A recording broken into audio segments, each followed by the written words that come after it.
Thank, thank you, Mr. Chairman. Talking about riding horses, on one hand you talk about how to make it better for transmission utilities to plant through the GNA. I may be CMD of the Delhi Transmission Utility, but as Principal Secretary Power, I have certain obligation to the consumers of Delhi. And as the Principal Secretary Finance of the Government of Delhi, I have to see that the government finances don't go haywire in the whole bargain, you know. So there's a lot of conflict of interest that I have to ride. And therefore what I'm going to say is, slightly, let me say differently.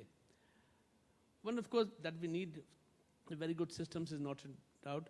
I'm also, at one time worried that even though we're looking at this completion of the link to the south, the Raichur link, which we think will solve a lot of problems, we see that even now there are a lot of local constraints. Availabilities are not available. I mean, Mr. Gopal Saxena was telling me he wanted to get some cheap power from Odisha for the summer.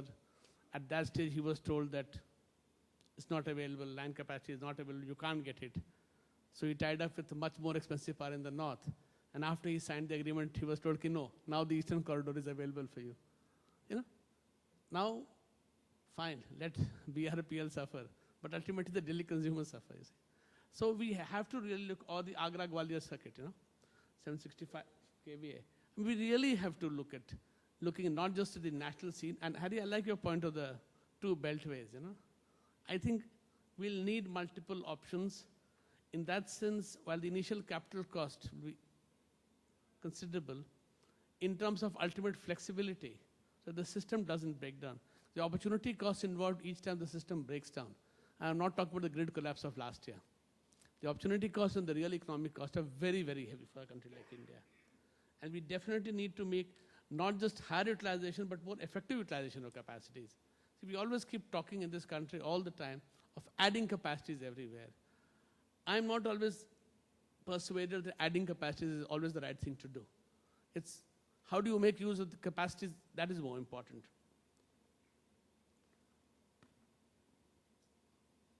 You mentioned the fact that GIS and all, we really have to think of upgrading our systems, transmission systems, particularly in urban areas. A metro like Delhi, large urbanization taking place. You want to build a substation, you need 60 by 70 meters of land. The damn thing is going to cost you 50, 75 crore rupees, the land alone. Obviously, it's not viable, How do we get around it? These are issues ROW you mentioned. Indirectly, yes, where possible, we'll have to use high capacity corridors. Otherwise, we are really running into constraints everywhere. But you can't really see the transmission system away from the rest of the system. So we are not just third cousin or fourth cousin. I think it's a very key component of it. I'll give you a very specific example. In Delhi, the regulator has recognized massive regulatory assets of the DISCOMs. One, of course, as somebody who understands a bit of finance, very little bit, not too much. I cannot understand the concept of, had I given you the tariff in time, you would have earned the certain. What does it mean to me? That piece of paper, if I go to a market, can I sell that piece of paper? Can I securitize it? The answer is no. Unless there's so much more happening at the same time. And of course, when the DISCOM gets not sick really, but financially strained, they stop paying money to the transmission utility. And this time, our regulator has very happily recognized that and taken that 2,500 crores off the books of the DISCOMs and put it on the books of the transmission utility. Now, this may be fantastic accounting, but doesn't really solve problems. If I don't have a healthy distribution sector, I cannot have a healthy transmission sector. The two have to in that sense. And also, in any case, we'll have to, looking at how we are emerging everywhere, we'll have to make sure that the system grows in sync, is coordinated, so that we don't land up having standard capacities. What are the costs involved everywhere? As I said, I look at things, I'm a good market person, I look at things from the cost point of view, cost to the individual, cost to the economy.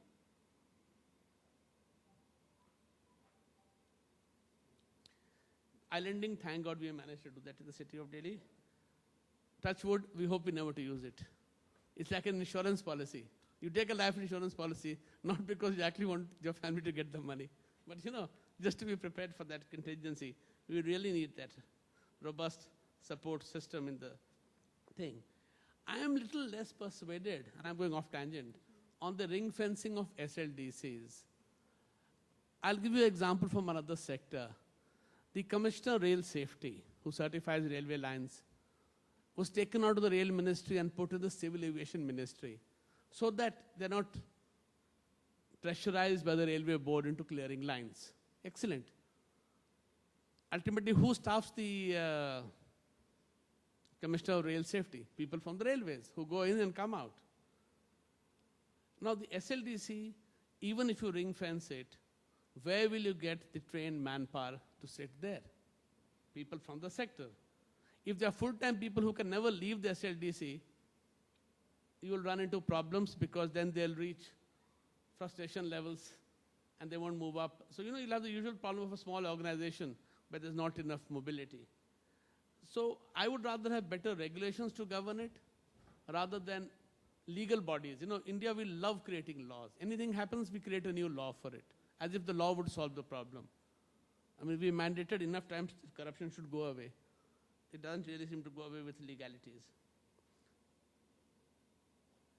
I will not really end by stressing on something which in one sense goes against what I believe in, but really I feel is required, is that once we privatize in, say, distribution, or you privatize generation, state in that sense, like in Delhi, has withdrawn from the sector.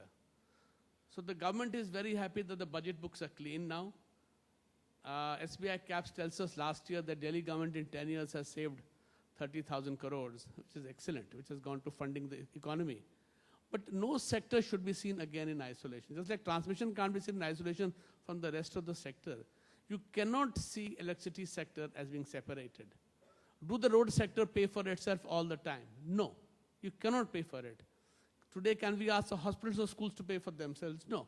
So in that sense, if we don't put in public funds, and I'm not through the equity route, but direct support to the system, what is happening now is that right now my regulator refuses capex because very worried that this adds to tariff. It's a pass-through, it'll add to tariff. Let's postpone capex. Because you're postponing capex, at the end of the day, you're landing up with strains. Every day we are having trippings in Delhi. You have a 1200 megawatt surplus and you're not supplying 300 megawatts of power because the system is tripping on overloading. If this government, and I'm the finance secretary, so I should really not speak too loudly, should be prepared at critical moments, at critical points, to inject liquidity into the system so that that capital investment is not passed on to the tariff. And in that sense, it gives the regulators a little bit more confidence because they are really worried people, so I have sympathy for them while I shout at them. I still have sympathy for them. We'll have to look at the transmission sector, as I said, as a part of the overall development and the part of this thing. So I'll end only by saying that GNA fine, but as I said, how does it play along is the thing. If it loads too much, if it shifts the balance too much within the sector from one side, it loads the other side, it would lead to just shifting of like a flyover in a city, which just leads shifting of traffic bottlenecks from one point to the other point. That's probably not what we're looking at. Thank you.